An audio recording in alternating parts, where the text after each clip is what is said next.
Como foi proposto aí pelo professor para compor a nota da terceira VA de Introdução à Teoria da Computação, ele deu dois temas, máquina de Turing e autômato de pilhas. Eu optei por escolher máquina de Turing e vou dar uma breve explicação sobre o mesmo. Vamos aqui dar uma lida sobre o conceito de máquina de Turing. A ideia da máquina de Turing é bastante simples. A máquina devia ser capaz de manipular símbolos em uma fita de acordo com uma série de regras para guardar informações. Na máquina de Turing, cada posição da fita guarda um símbolo, algum símbolo. Esses símbolos são lidos em sequência, um por vez, como faz a cabeça ou o cabeçote com as fitas magnéticas reais. Afinal, é assim que todos os computadores funcionam.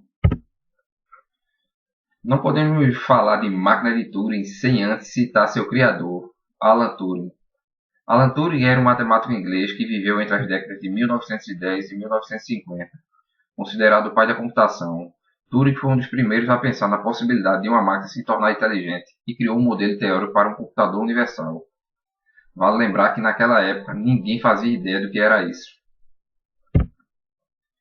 Ainda continuando aqui sobre a história de Alan Turing, sua trajetória de sucesso começou durante a Segunda Guerra Mundial, quando trabalhou para a inteligência britânica no centro especializado em quebra de códigos. Vamos falar aqui sobre os feitos de Alan Turing. Seu primeiro grande feito foi criar um sistema chamado BOMB, que era utilizado para traduzir os textos secretos alemães, gerado por máquinas de criptografia chamadas de Enigma. A BOMB traduzia comunicações codificadas pelo Enigma, transformando-as em uma mensagem verdadeira e compreensível. Outro grande feito que Alan Turing desenvolveu foi o teste de Turing. O teste consistia em submeter um operador fechado em uma sala a descobrir se quem respondia as perguntas introduzidas através do teclado era um outro homem ou uma máquina. Sua intenção era descobrir se podíamos atribuir à máquina a noção de inteligência. Vamos aqui para o maior feito de Alan Turing. Seu maior feito, como todos sabem, foi a criação da máquina de Turing. Uma invenção automática capaz de manipular símbolos em uma fita de acordo com uma série de regras para guardar informação, exatamente como os computadores fazem hoje em dia. O que é uma máquina universal de Turing?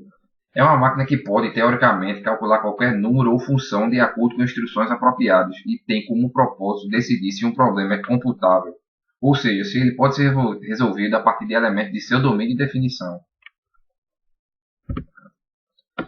Continuando aqui a explicação, caso não seja possível que a máquina realize esse cálculo, a máquina nunca para de funcionar, entrando em loop, e não se pode afirmar se o problema possui ou não solução, pois a máquina nunca para a computação, inferindo-se então que ele é não computável.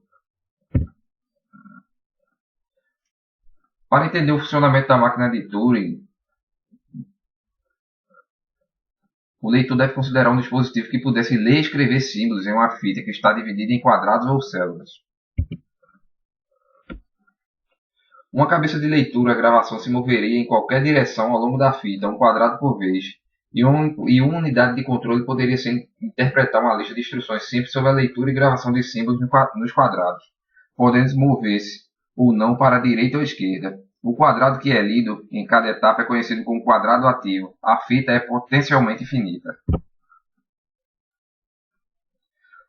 Como podemos exemplificar esse funcionamento nos dias atuais, que são aplicados nos computadores da atualidade?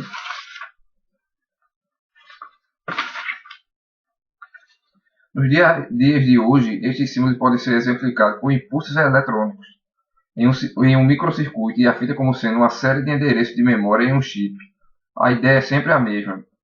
Com isso, Turing provou que qualquer sistema formal existe uma máquina de Turing que pode ser programada para imitá-lo. Era esse sistema formal genérico com a habilidade de imitar qualquer outro sistema formal o que Turing procurava.